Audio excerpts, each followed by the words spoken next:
Good morning, good afternoon, everybody, wherever you are. I'm Nejib Friji, Senior Director of the International Peace Institute for the Middle East and North Africa.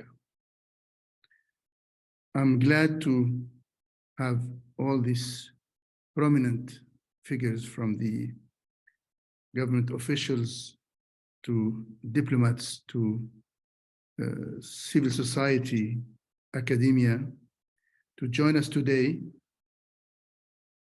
for an IPI MENA webinar on African irregular migration to the north, transit and destination realms. I would like to thank our key speaker for the day, His Excellency Mr. Moussa Mara, former Prime Minister of the Republic of Mali, as well as our discussants, Mr. Abdelbasset bin Hassen, President of the Arab Institute for Human Rights in Tunisia, and Ms. Rasha Ahmed, CEO of Collaborative for Peace in Sudan, CfPS. In today's discussions, we would like to focus on the various steps of migration from the origin countries and their severe structural challenges, i.e. economic, social, humanitarian, political, etc., the journeys through the transit countries, the ordeal they face in traveling unbelievable distances, the cruel and inhumane situations they find themselves in during the transit period, and that sometimes lasts years and years. And then the insecure, uncertain crossing where many lose their lives in a very cruel manner. Thousands of migrants and refugees perished during their crossing of international borders, and hundreds have drowned while attempting to cross the most perilous and deadliest migration route from North Africa to Europe. The International Organization for Migration stressed that this is likely an undercount, and around half of those deaths were linked to delays in state-led rescue efforts, and in one case, the absence of any rescue mission. And then the destination countries were more often than not, they are secretly employed without being declared, so as to ensure that the employers save costs by not giving them pensions, social security, or health insurance. The entire ordeal can be summed up as a crime against humanity. Organized crime starts all the way from the countries of origin, through the transit and hazardous crossing until the destination countries, where these people are sometimes subjected to illegal human trafficking and abuse in different parts of democratic countries. Ladies and gentlemen, in the summer of 2014, former UN Secretary General Ban Ki-moon and former IPI President agreed on preparing for the 70th anniversary of the United Nations, the independent review of the UN and the multilateral system. This review was aimed at making the UN fit for purpose. And Ban Ki-moon at that time envisaged to deliver or hand over that report to the current Secretary General, Antonio Guterres. This gave birth to IPI's Independent Commission on Multilateralism, ICM. It was chaired by Kevin Rudd, former Prime Minister of Australia, and various foreign ministers and co-chairs. One of the 10 priority recommendations IPI emphasized in its ICM report for the next UN, for the current, in fact, UN Secretary General, was to ensure resources to provide adequate support for the negotiation of a global compact for safe, regular, and orderly migration. And within 15 issue areas identified in the ICM, migration was one of them. It was clearly a warning that the number and capacity of countries willing to welcome and support refugees and migrants are shrinking, and at the same time that the number of people looking for safety and security is expanding. This is a major test for states and world order. In this case, ICM stresses the root causes of desperate migration must be addressed. If there were fewer conflicts, greater socioeconomic equality, and better governance, people would be less inclined to leave their homes in order to survive. There should be greater focus on preventing and mediating conflict, ensuring respect for international law, and promoting sustainable development. Many other recommendations in this regard. Therefore, we at IPI think that it's an urgent need for collective effort between the three dimensions of migration: transit, origin countries, transit countries, and destination countries. It is a humanitarian crisis with deaths that have become almost normalized, shamefully. I hope you all join me in calling for the international law organization, the humanitarian organization, the multilateral system, the judicial and executive bodies organized in the international entities, i.e. Interpol and the International Court of Justice, to work together, again, with the academia as well, to work together not only to bring justice to the perpetrators, to bring to justice the perpetrators of these crimes, but to first and most importantly, prevent this exercise from the beginning. Preventive dimensions must be formulated in frameworks that will handle these matters before they lead the concerned groups to be exposed to further hazards and dangers. With this in mind, I look forward to hearing our speakers on this important topic. But before I give the floor to our key speaker, just a reminder to our audience: once we open the floor for questions and answers, please either raise your hand, a virtual hand, or with the icon, put your question in the chat, or physically raise your hand, and we will take note of it. Without further delay, the floor is yours, Excellency Moussa Mara, former Prime Minister of Mali. Your Excellency, you have the floor.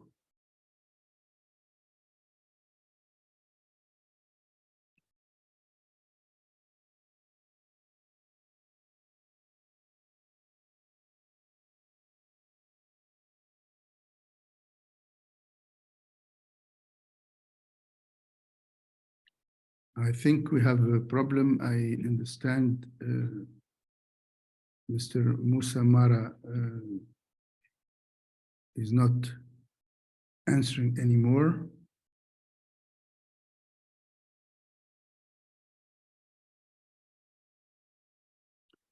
That's so unfortunate.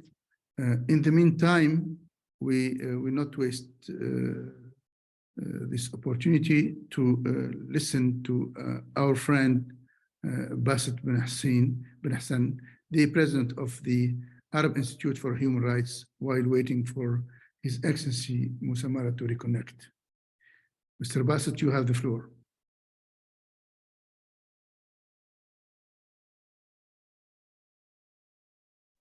Good morning. Thank you so much, dear friend Nejib, and thank to the International Peace Institute for this invitation. Dear friends, excellencies, it's a real pleasure to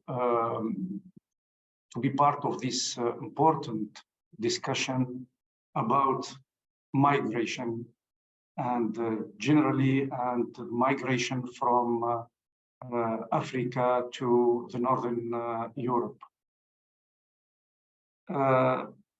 My name is Abdelbasset bin Hassan. I'm the president of the Arab Institute for Human Rights.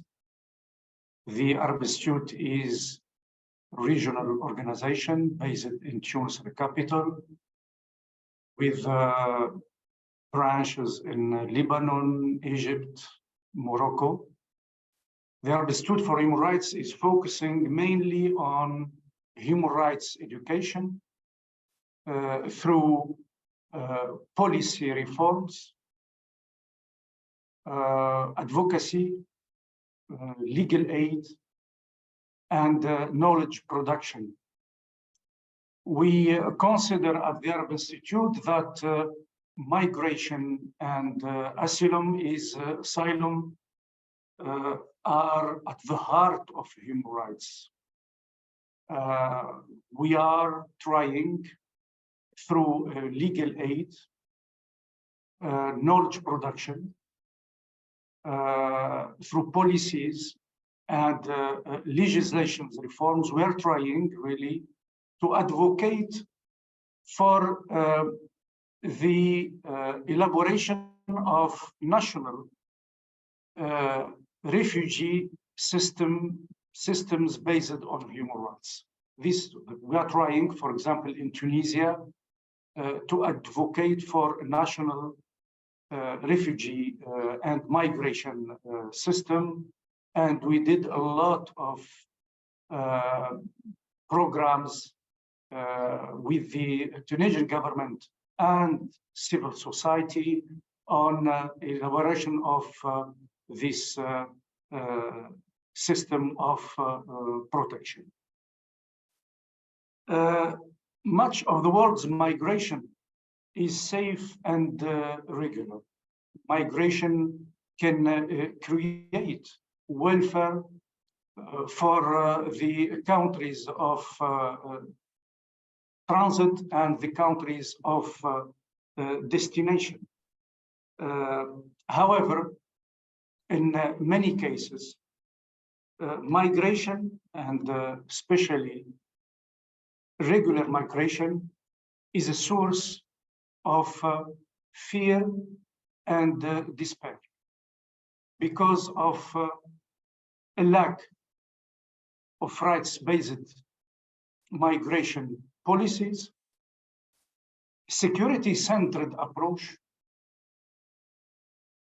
mainly in the northern countries, and the issue of the visa is a real issue, demonstrating that this security approach and borders-based approach is really the focus of many northern countries. The dissemination of migration, migrants now are suffering from racism, hatred speeches, xenophobia in the southern countries and in the northern countries. Xenophobia, racism is a kind of a new universal trend. And many countries are approaching the migrants' issues through this discrimination and xenophobia discourses and practices. Also, many countries from Africa and from Europe, from Western countries, are not working together on addressing the deep causes of irregular migration. And the deep causes of irregular migrations are about inequalities, poverty, insecurity, human rights violations, and climate change. There are no national, regional policies based on solidarity and cooperation to address the real and the deep causes producing irregular migration. And this is a real question for the whole international community. Many issues cannot be solved without a real values-based regional and international relationships. migration and refugee issues now are a real geostrategic issue, a security issue for the whole world, and the response cannot be a security only based approach and response. The response should be regional, universal, based on real cooperation and solidarity. The vulnerability of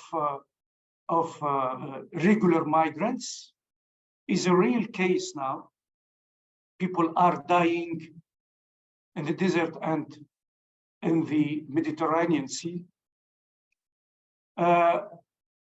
There is no special attention paid to women, children, and the most vulnerable groups, migrant groups. Very weak legal framework in the southern countries, and the absence of real national strategy to confront this issue. I think that, and this is what we are trying to do at the Arab Institute with our partners like the High Commission for Refugees in Tunis, in the MENA region, and in Geneva, with many civil society organizations, with the media groups. We are trying first to advocate for a legal framework based on the international standards, a legal framework for all the Arab countries and the MENA region. Second, we are advocating for the MENA region, for the countries in the MENA region, to adopt the international contract on refugees, very important instrument. Third, we are also developing a real advocacy to facilitate the access of all migrants to the universal health care, education, and other rights. I can give you an example. In 2019, the Ministry of Social Affairs in Tunisia adopted a decision and to give the refugees the right to social security. And this was the result of a huge campaign led by the Arab Institute for Human Rights and many other international and national organizations. We are also advocating for a real strategy to combat xenophobia, racism, and hatred speech. In many Arab MENA region countries, and lastly in Tunisia, for example, we had a lot of manifestations of xenophobia, racism, and hatred speeches. And what we are trying to do through our cooperation with media groups, with young journalists, we are trying to develop a response to these hatred speeches, xenophobia, and other issues. I just want to say that real rights-based policies, legislations, discourses, practices are the real response to this dramatic situation.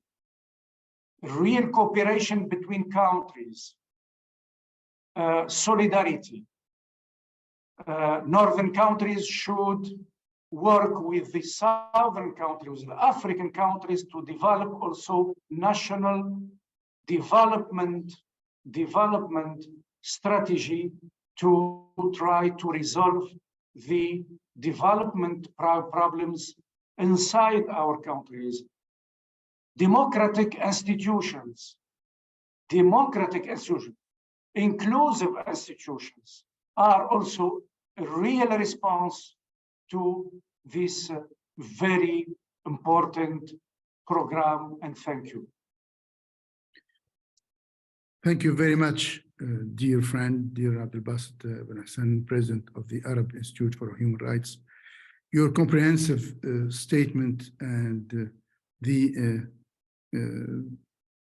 analysis that you provided about the situation and the recommendations will be very, very highly appreciated, I hope, and reflected on and taken as a roadmap by our colleagues here or friends who are listening and who are interested in this issue. I'm glad that our key speaker is back, Mr. Mara Moussa, former Prime Minister of Mali. I will give you the floor, sir, if you don't mind. Okay, thank you, dear friend Nejib. I am sorry. I have been forced to change my connection system and to get back to my own laptop, which unfortunately has no camera. But the connection is better with it. It is connected to my internal network connection in my office. And this connection is better than the Wi-Fi I use for the first laptop with a camera. I am sorry for that. Don't worry and I would like to thank you for your invitation for me to attend this important meeting. And I would like at the same way to say hello to all participants around the world. I remark some are in Africa, some other in the Middle East, and other sides in around the world. What I would like to focus my intervention is about the different reasons why people from Africa, sub-Saharan Africa, decided to leave their country and to try to better their life within the long stay, dangerous stay across the desert and across Mediterranean Sea to reach Europe, which is the main objective for all of them. I would like to focus my intervention on that. I am from Mali. Mali is one of these countries in sub-Saharan part in Africa, where people try to go every day to try to better their life. For me, there is some reasons to explain that, and we have to understand all of this reason to be able to deal with this issue.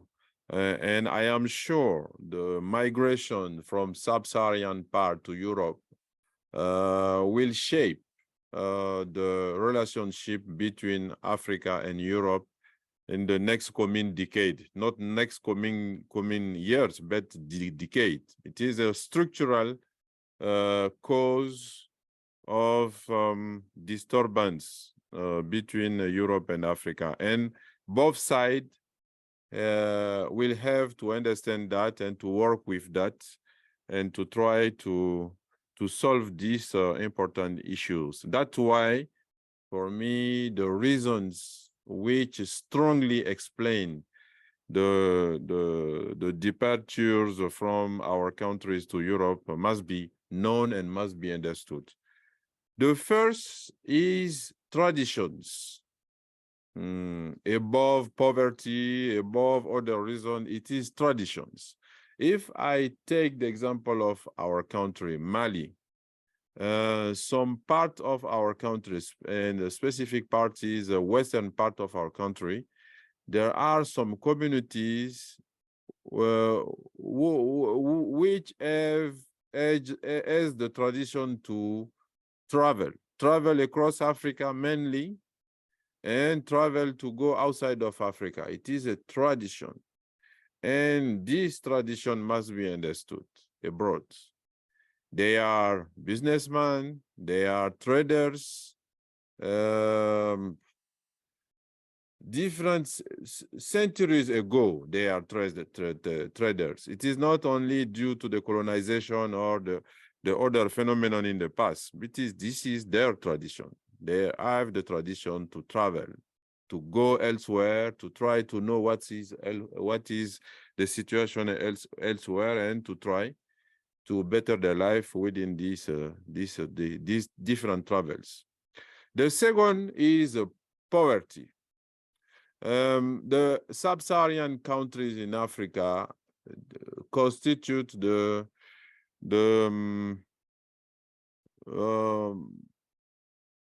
poor countries around the world. The huge part of poor countries around the world are in this area. And poverty make people very courageous to try to change their life and to try to get resources, to improve their incomes and to improve their life. It is the case elsewhere in the world. In Latino American and other parts, they try to go where they think the incomes are high and the welfare is present. The poverty is one reason. And especially in the Sahel region, we combine poverty with the huge impact of climate change. The Sahelian part of Africa, in the middle of deserts and the coast parts, the Sahelian region from Senegal to Sudan constitute the areas where the impact of climate change is the more visible in the continent. We are losing our natural resources. The livestock is declining. The land available for farming is declining, reducing. And a country like Mali lost 2/3 of its forest in 30 years. 2/3, more than 60% of his forest in 30 years. And I am sure it is a case of Niger or Chad, and even Sudan, and even the Horn of Africa, Somalia, Ethiopia, and other. This part of Africa are very, very touched by the climate change issues, and that's increase the rate of poverty and also the willingness of people to live and to try to better their life. One other reason not enough known outside our countries is the hidden policy of our states. This is a real hidden policy. It is not visible, but it is a reality. For our leaders, for our states, migration is a sort of to reduce the pressure of youth on the government. If we open the door, if we ease the migration of the youth, we will at the same time reduce their pressure on the government.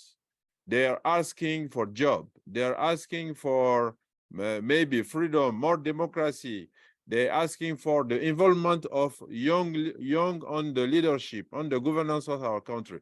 If we open the door, we ease their migration, it will reduce the pressure on the government. This is a really, really, really thing we must to take into account.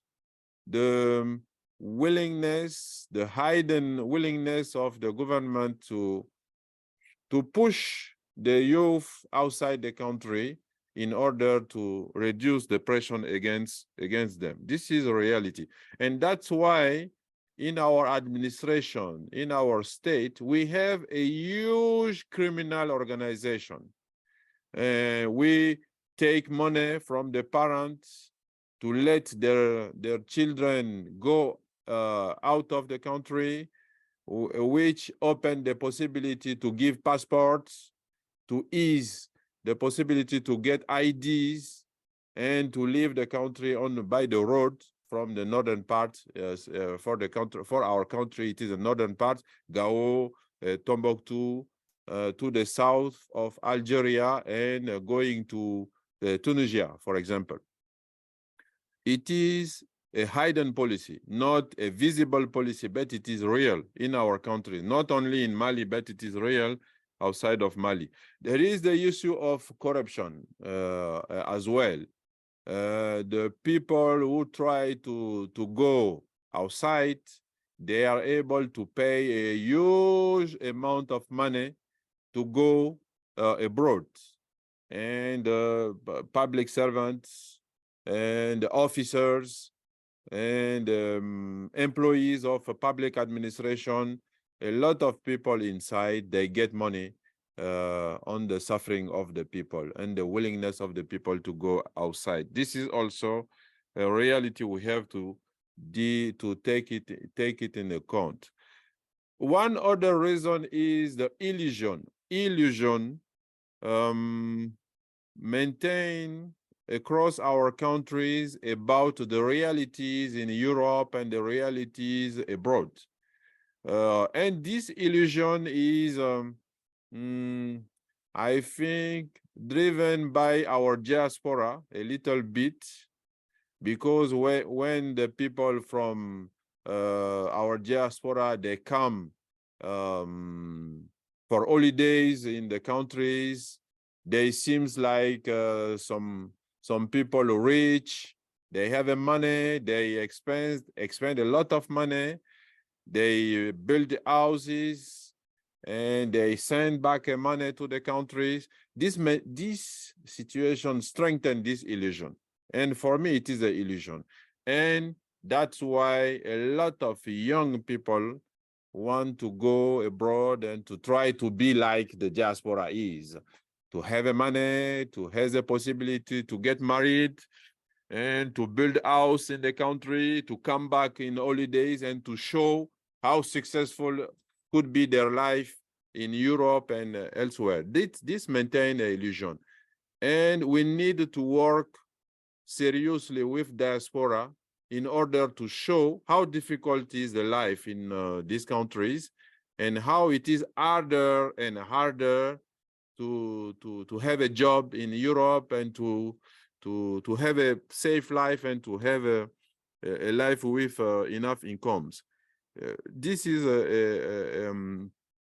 one of the solutions, the partnership between diaspora and the states in order to show the realities and to explain to our youth, what is necessary to do to better their life, even in the country, instead of trying to take a dangerous way, to risk to lose their life and to lose everything on this trip. This is what I would like to say as the reason. And maybe at the end of the conference, I could propose some solutions, some ideas unknown until now, which could be positive and efficient to deal with this important issue. And I am sure this issue will shape the relationship between the both sides of Mediterranean Sea in the next decade, I am sure. And we have to deal with that. We have to analyze, we have to think about, we have to study seriously. And that's why this conference is a good starting. And I am sure Nejib and your team, we will work together on that again and again in the future in order to contribute to this important issue.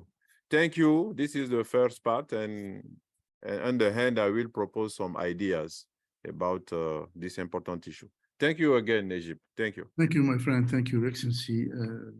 Very I would say, graphic picture that you showed about the situation in Mali behind this irregular migration. And I think, as you said, the many factors from climate change to structural economic challenges have contributed to the elements that you highlighted. We'll certainly get back to you, Your Excellency, during this webinar and beyond to further elaborate with our partners here and others on how to contribute, as you said, efficiently to drawing at least the elements that would be helpful to those decision makers and all other players, including civil society and private sector and others.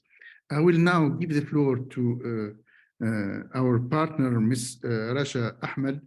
She is the CEO of Collaborative for Peace in Sudan, wishing her first and her country an immediate ceasefire and end of hostilities, and of course, the return of Sudan to peace and stability is very, very important to stability in the region. Sudan, as Rasha will highlight, is also the pathway or the crossing or transit country from irregular migration. I will give you the floor, Rasha, immediately, and to hear about your insight about this matter. Hello. Rasha, can you switch off your phone, please, or we have the interference?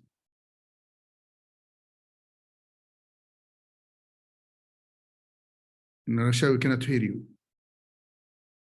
No, we cannot hear you, Rasha. Can you hear me now? Yes. So either you switch off the microphone or the computer. Switch your computer, the sound, switch it off on your computer. Switch the sound of your computer. Yeah, just, Okay. yeah. Is it okay now? No. It's still the computer. Rasha, we saw you. Could you please switch off the camera and use your phone? Just maybe go to another room with your Go phone. to another room with your phone Yeah. only. Okay. No, Try no. going to another room. I think it'll be Yeah, better. I'm leaving now. Yeah. Okay. First of all, thank you for the opportunity, IPI and the team. Hello? Yeah. Yes, it we can works. hear you. Go ahead, Rasha.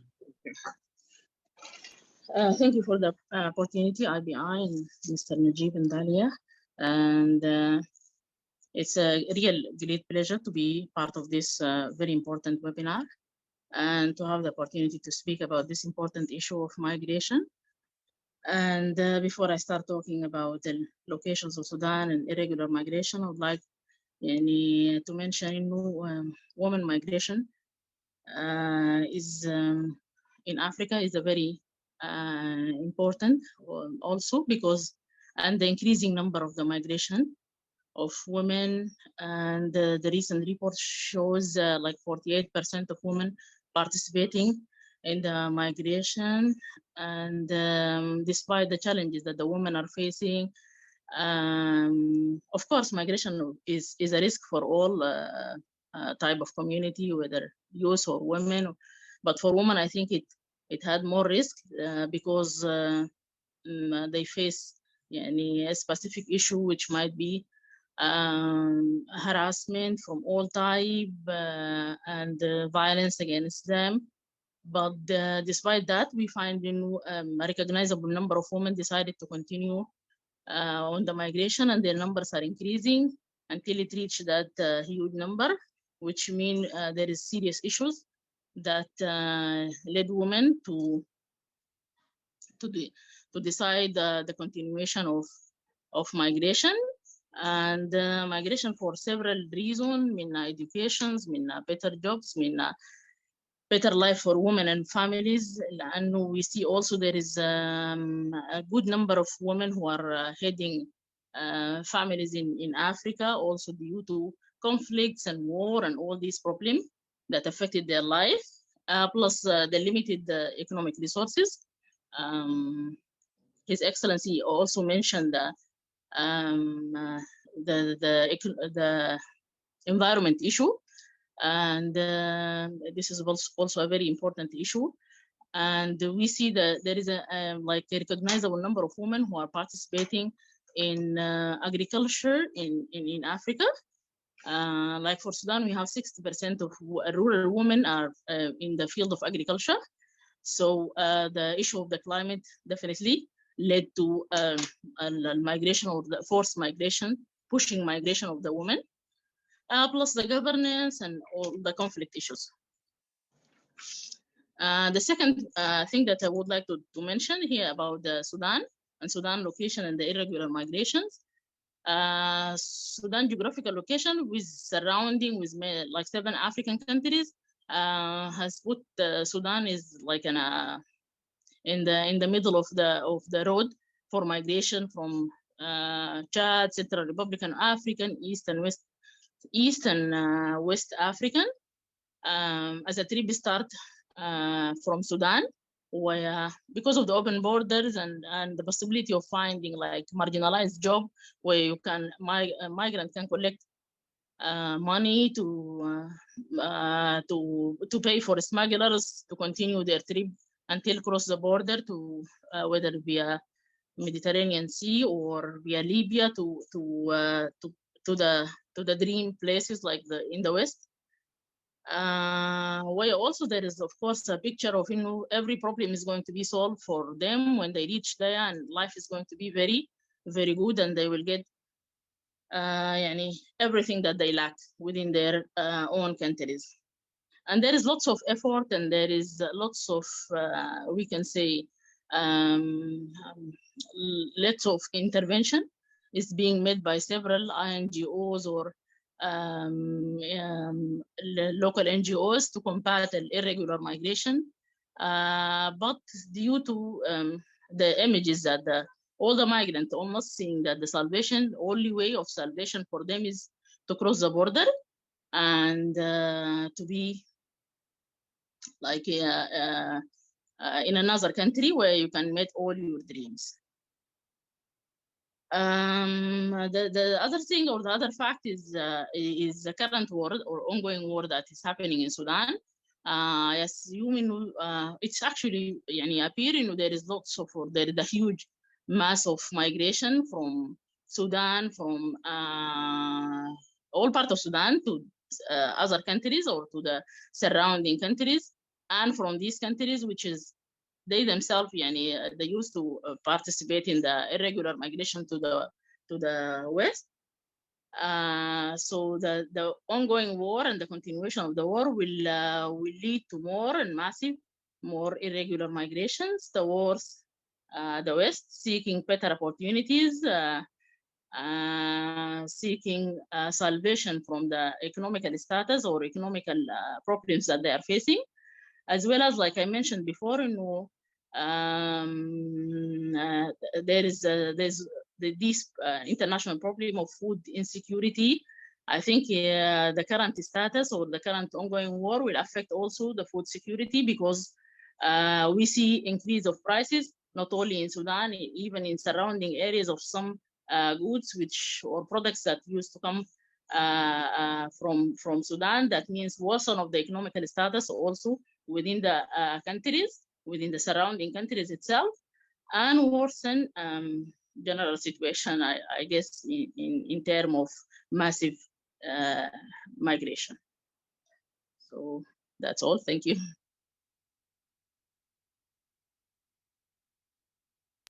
You need to unmute. Hello? Thank you, Rasha, and thank you for focusing on the women issue and the strategic position or location of Sudan. And we salute your efforts in terms of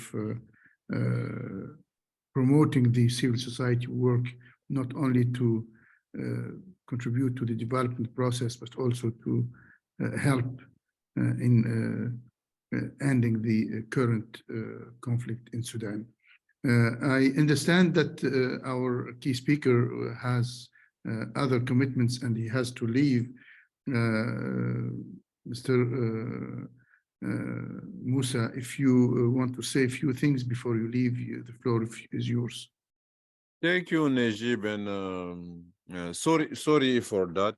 And we are now on the period with some political disturbance, and some meetings are planned, and I have to take part to that. That's why I have to leave around of 10.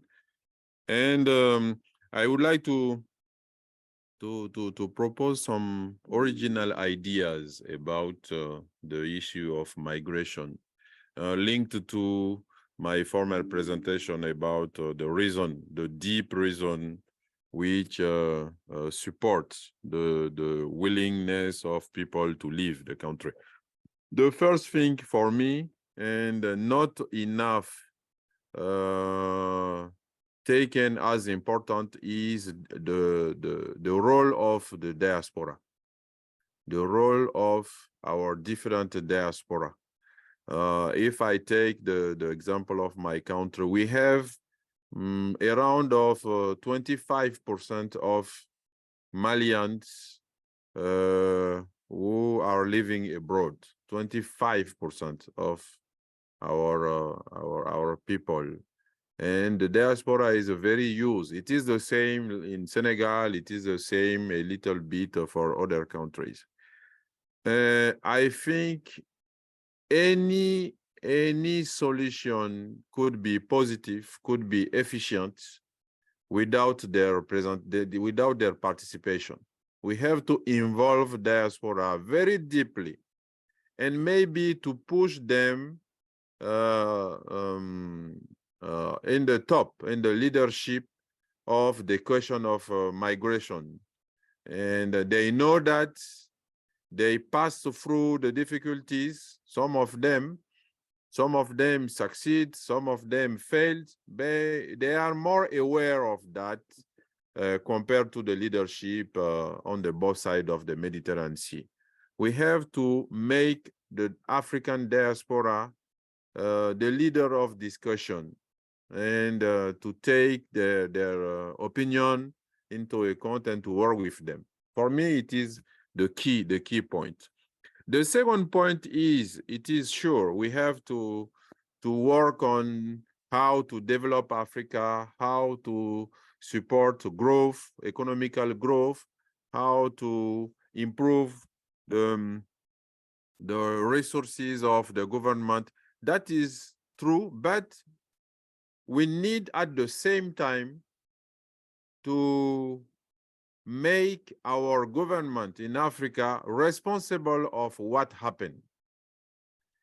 The migration is the consequence of our non-responsibility, our irresponsibility, our own failure. And we need to tell that to African government.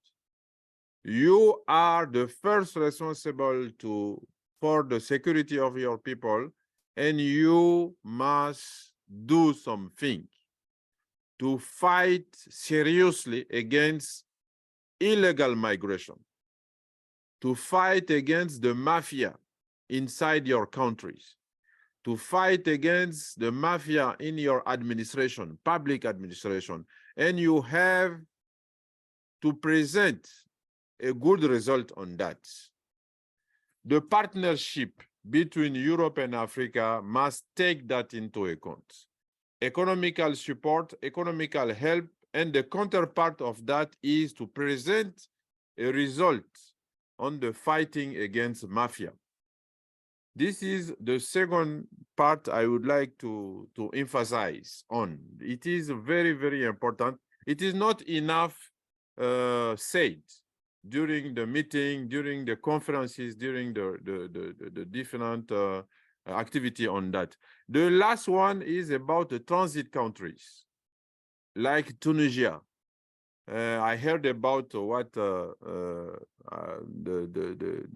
panelists said about that, but we have to take the transit countries into account.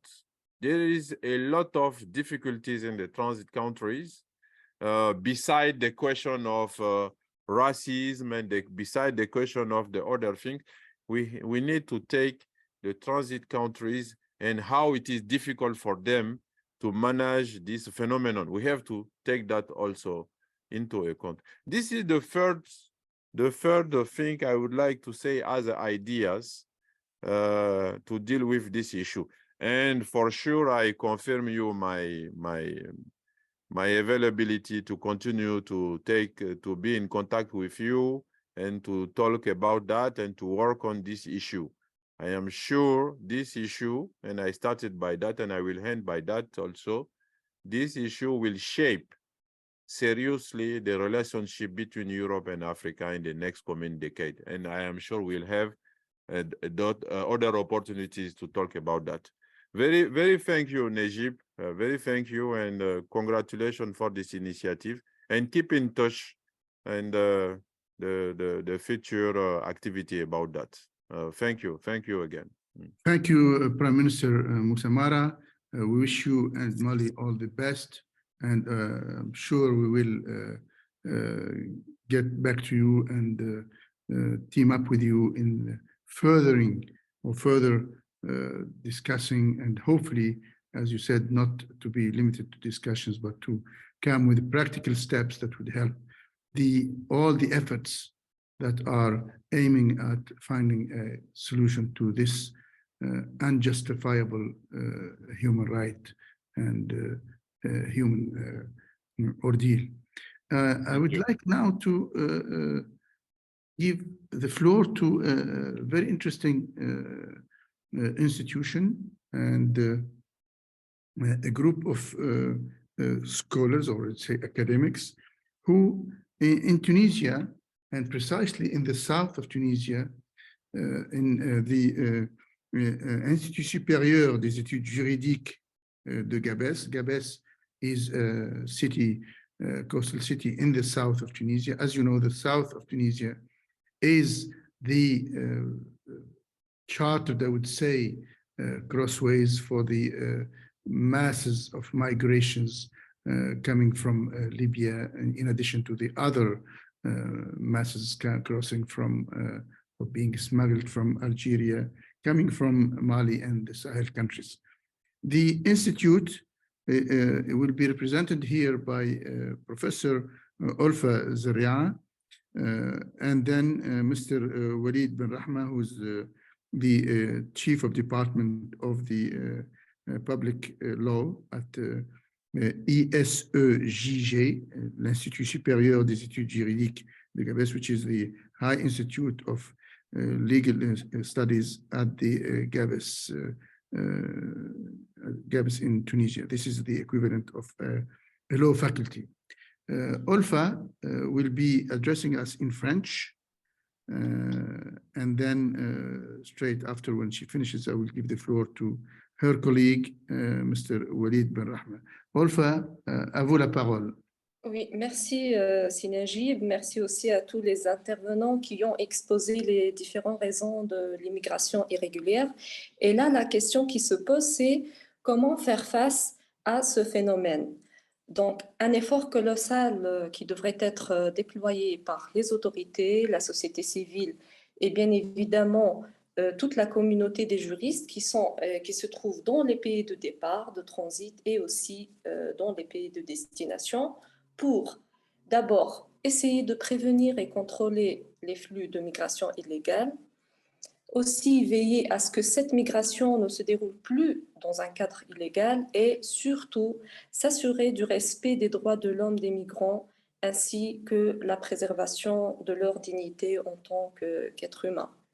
Une coopération entre ces divers pays doit être renforcée, donc entre les pays de départ, de transit et de destination.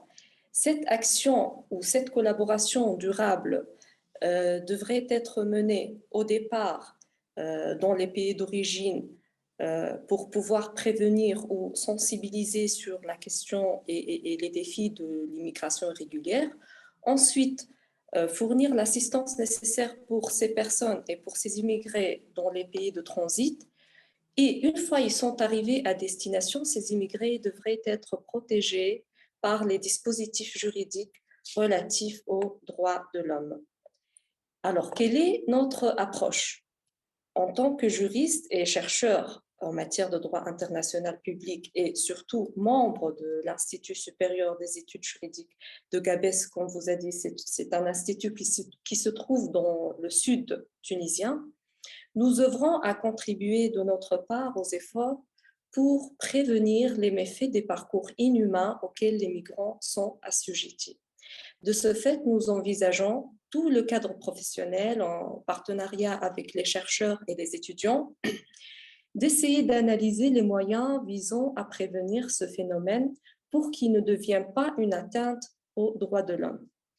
Les actions qu'on peut mener, c'est d'abord une action de sensibilisation dans le milieu universitaire sur les défis de l'immigration clandestine et de l'immigration irrégulière, surtout qu'on travaille avec une tranche d'âge très sensible et très vulnérable à la question de l'immigration. Puis, mise en place et gestion d'une clinique juridique en matière de l'immigration clandestine, et cette technique, elle est très utilisée dans le monde et aussi on a des expériences en Tunisie.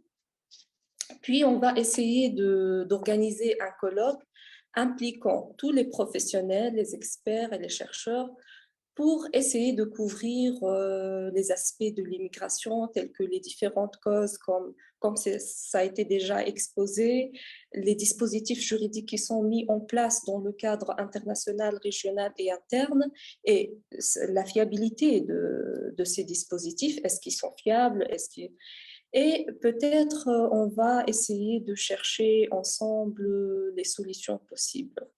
Et là, je voudrais faire un appel aux organismes internationaux et régionaux de créer un réseau d'entraide sur toutes les lignes de passage des immigrés et spécifiquement en Tunisie, en collaboration avec les autres pays concernés pour pouvoir gérer tous les aspects de l'immigration irrégulière et surtout garantir le respect des droits des êtres humains. Et merci. Thank you, dear Olfa. We understand that most of our audience are English speaking, and therefore I have to summarize what you have said. Olfa is calling for a great effort that should be deployed by the authorities, civil society, and of course the legal or the jurists community of the countries of origin, transit, and destination, in order to prevent to equip the flux of migrants, irregular migrants, with the necessary tools to protect their rights, to make sure that this migration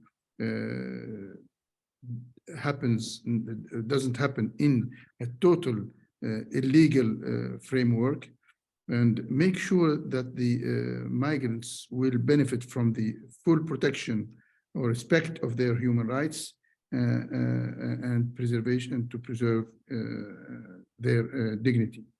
The cooperation, as Olfa said, between these countries should reinforce through a durable or sustainable collaboration to reinforce the needed measures to achieve, one, that actions of advocacy and sensibilization, and to prevent prevention first and foremost in their countries of origin. Second, to equip these migrants with provide them with the necessary assistance during the transit countries. Once reaching their destination, the migrants should be protected by the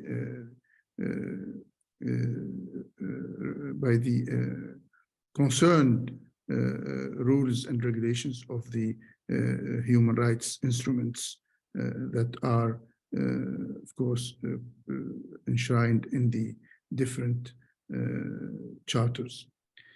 And she concluded by launching an appeal to the international organization to develop the idea of creating these protection measures in the transit countries.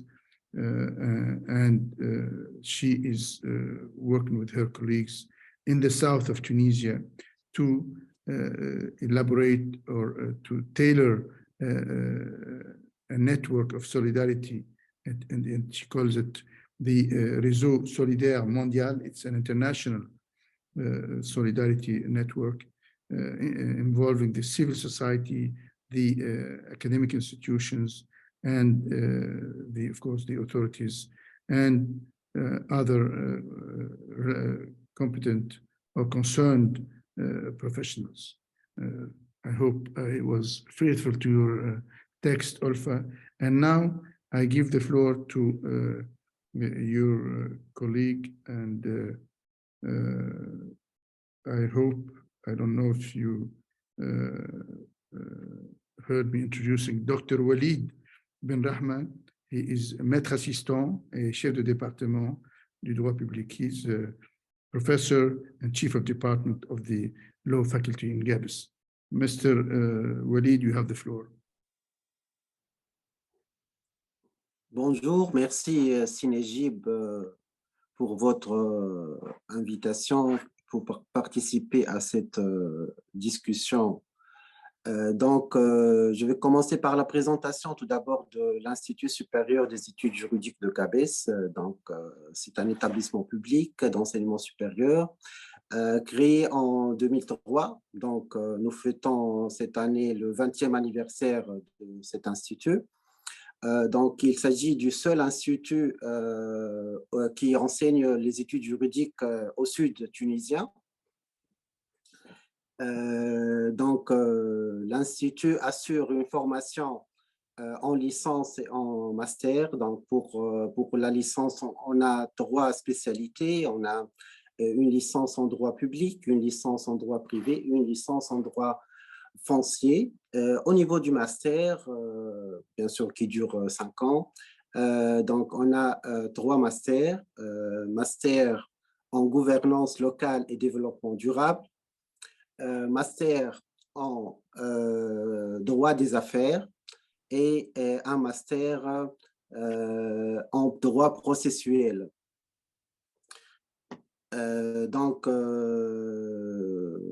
Après cette formation, bien sûr, les étudiants bénéficient bien sûr d'opportunités pour accéder aux offres d'emploi sur le marché tunisien.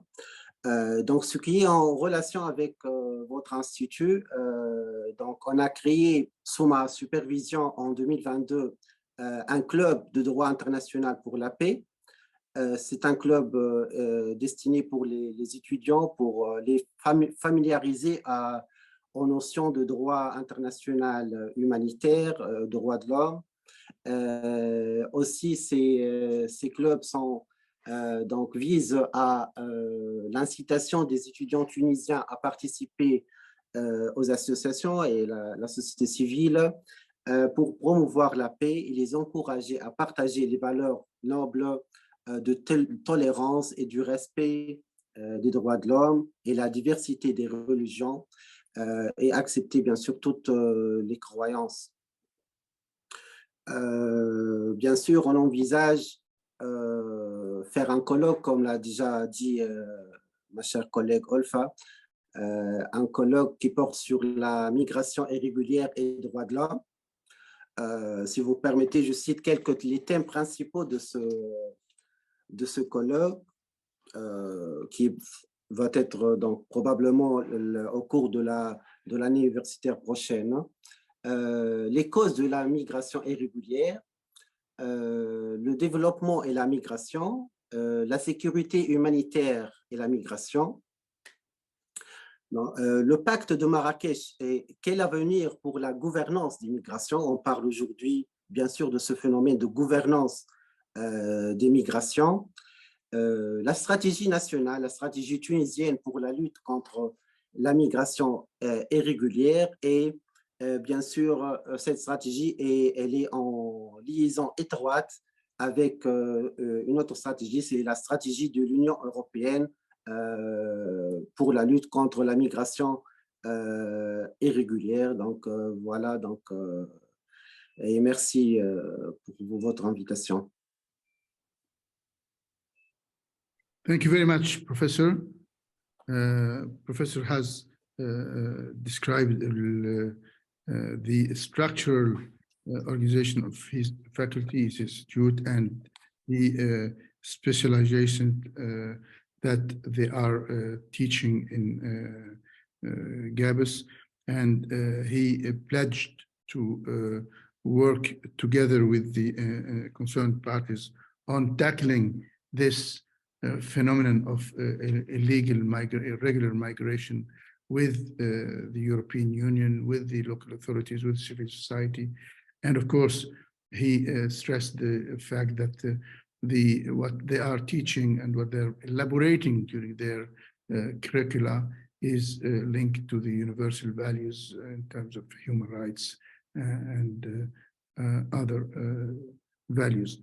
Thank you very much, Professor Ben Rahma and Olfa, and we wish you all the best. And now I open the floor for any questions or remarks. Abdelbasset, my friend, you are back. I see you on camera. If you want to comment on these efforts that are deployed around you, be it in the region or in Tunisia, you are most welcome.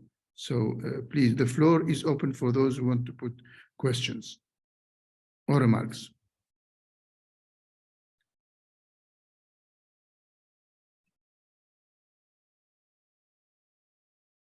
Yes, Ambassador Nazrul Islam, please go ahead. And thank please. you, Excellency Mr. Nejib, IPI, and all the panelists. Really, Excellency Amara, the candid presentation and saga, but we are currently. Ambassador, could you please repeat your remarks? We cannot hear you clearly. Can you hear now? Yes, now it's better. Thank you. Okay.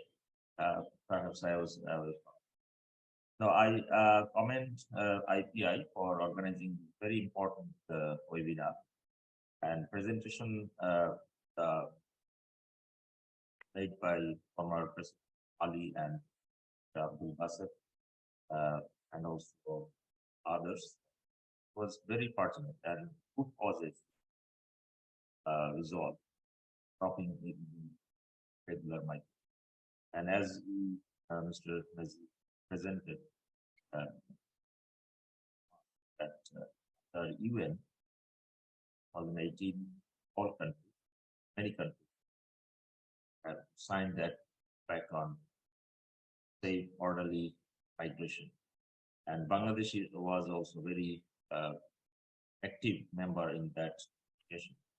And we are in collaboration with IOM and other international working very hard to eliminate the root causes, set the country, and also preventive measures very wise.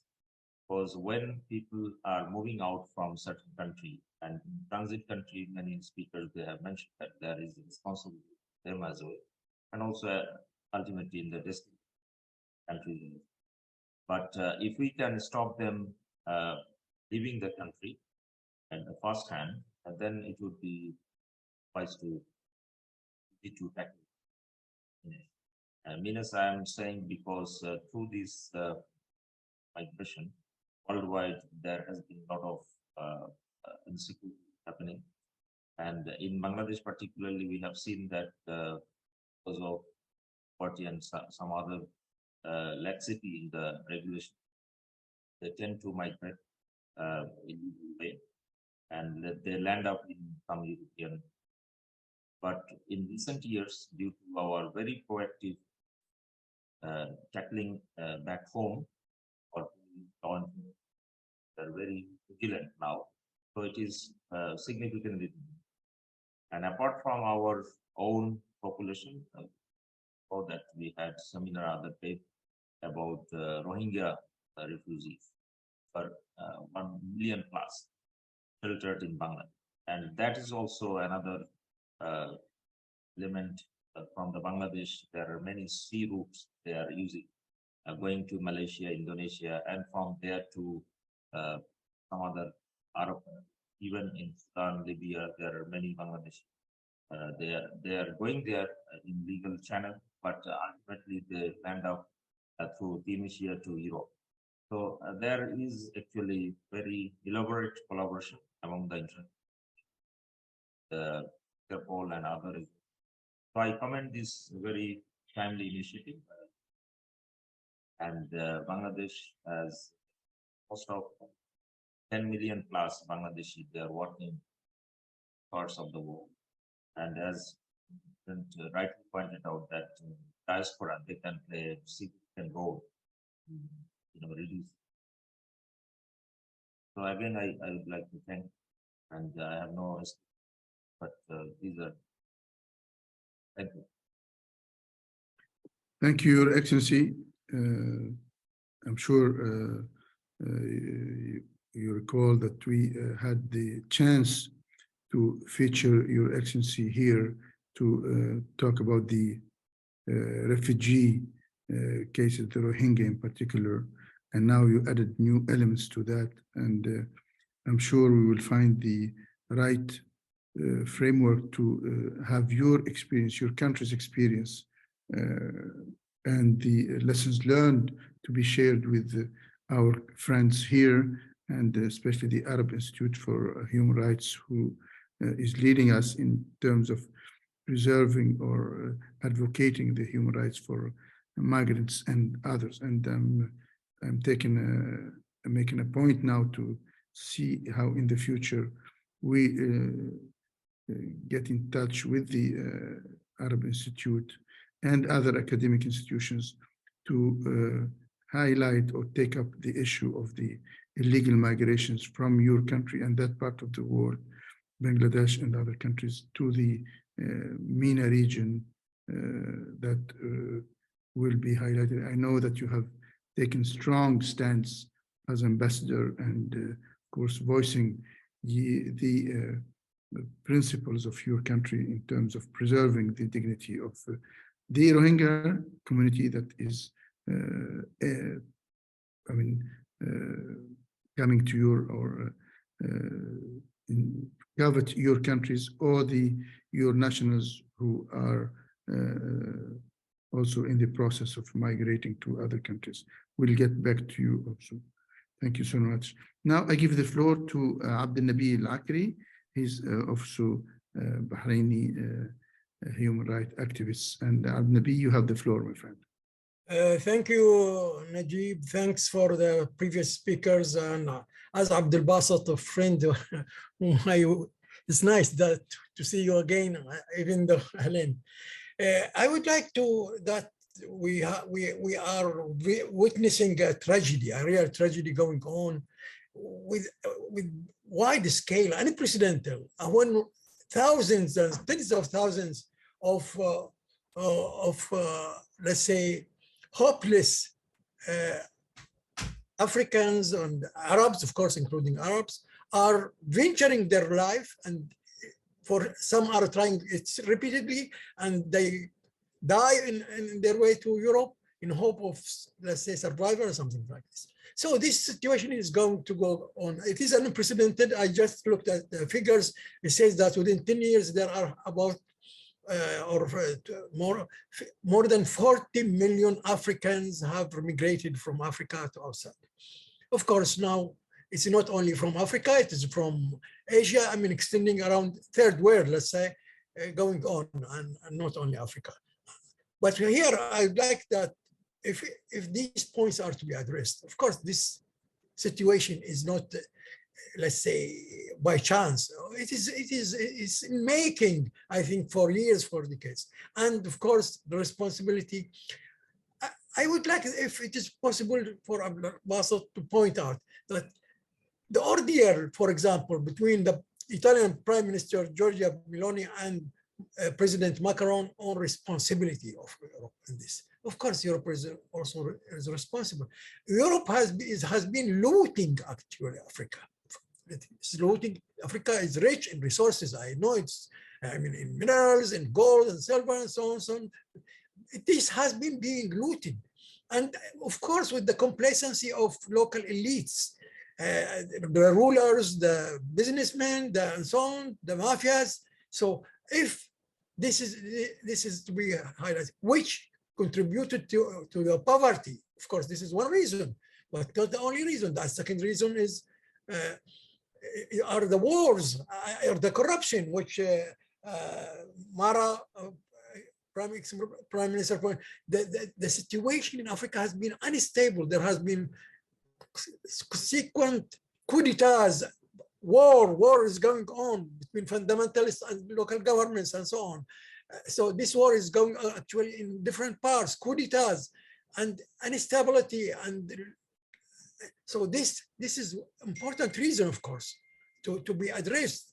And I would like also to say that development, of course, development in Africa is the key. I mean, there should to stop this tide, this unpleasant situation. And it is for the interest of Europe too. It is true that they are getting cheap labor, but of course there are consequences also. So this is causing, and I think there should be the NGOs, at least, I think, in different parts of these countries and in transit countries should sit down and say what they can say. I mean, what opinions they should to shed light on this. This is a big problem which has to be addressed from its roots. The roots is to establish sound governments, representative governments, responsible in Africa, and of course this is not an easy way, but unless this is done, unless this is secured,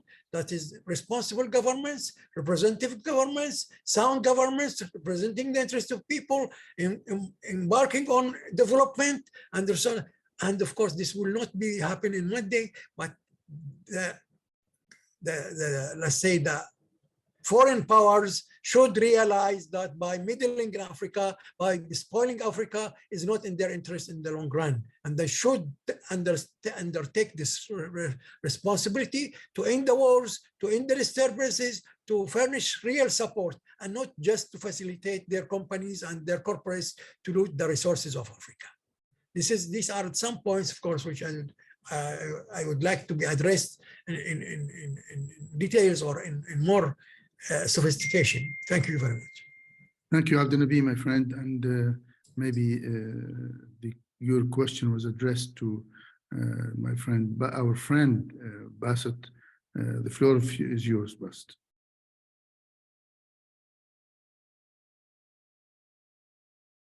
I second what has been said by all previous speakers. I think that we are moving to a new era and a new dimension for migration. I think that it's a new dimension with a lot of challenges, a lot of violations of human rights for refugees and asylum seekers, a lack of cooperation, solidarity. And also, I think that we are moving also to some radical changes. For example, in some countries, we are moving from transit countries to destination countries. And this, of course, is a real challenge for some countries, southern countries. Sometimes we have a new situation where we have a kind of hybrid situation between transit and destination. I think that we need really to rethink our relationship with all the issues on migration, refugee issues and also on irregular, and specifically on irregular migration. And academia, for example, can play a major role in these efforts to rethink migration, and also to suggest new ways to develop knowledge about migration, to analyze policies, to suggest new policies based on human rights approach. Our friends from GEBIS, I think they're doing an amazing work on these issues. And I just want to mention that because academia and because research and knowledge production is important for human rights, and specifically for migration, we just published at the Arab Institute, in collaboration with the High Commission for Refugees MENA office, we just published the first review in Arabic on migration and asylum issues in the MENA region. We just published the first issue, and it's an academic review with a lot of analysis about the situation in the MENA region and the world, but also a lot of ideas on how to reinforce our work of protection and the promotion of refugee and migrants issue. Second, and this to second what has been said by His Excellency, the Ambassador of Bangladesh, I think also that we need also to rethink the relationship between South-North, of course, but also I think that we need also to reinforce South-South exchange of experiences, of models, but also cooperation and solidarity. I think that we need to rethink all ways of shared responsibility, common responsibility, cooperation, solidarity. I think that we need really to sit together and to rethink our futures. I think worldwide, governments, civil society organizations, peoples are rethinking futures. Just to mention that, for example, in with the International Work Bureau, for example, we had this kind of process to rethink the issue, the futures of work. With UNESCO, we had this big, huge process to rethink education. I think that we need also to rethink refugee issues and asylum issues. I think also that something was very important mentioned by, or two issues mentioned by His Excellency Moussa Mara. The first thing is about mobility and the right to mobility and the traditions in our countries about mobility. And second, also the issue of human trafficking. And this is a big issue in our countries. We need really to reinforce the ways to protect people from human trafficking, and also to combat all forms of human trafficking. At the end, I think that the main, and I finish with this, the main issue is really how to mainstream human rights in every single issue around migration and refugees. Every single issue, how to mainstream human rights. And this really should be a kind of common effort.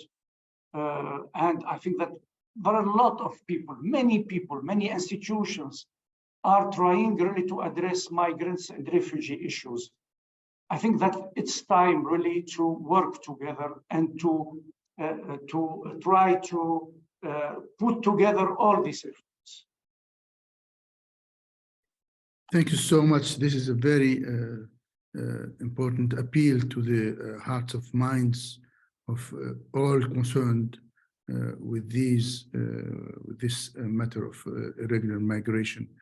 Glad, my friend Abdelbasset, that you have achieved great, I think, results with the international organization, like you said, the High Commission for Refugees, with the document that you published in Arabic, and that will be a very important tool for the academia. And I'm glad that you are now addressing our friends from the Faculty of Law in Gabes, and who will get in touch with you to follow up on that. But also you highlighted the importance of the South-South cooperation in order to reinforce the South-North cooperation. And I'm sure we will get back to you with His Excellency, the Ambassador of Bangladesh and other Asian countries to see where we could work together to reinforce this South-South cooperation.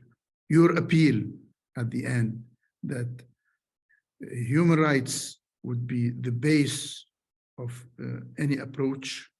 Human rights should be streamlined in any manner or way, be it official or civil society or academic.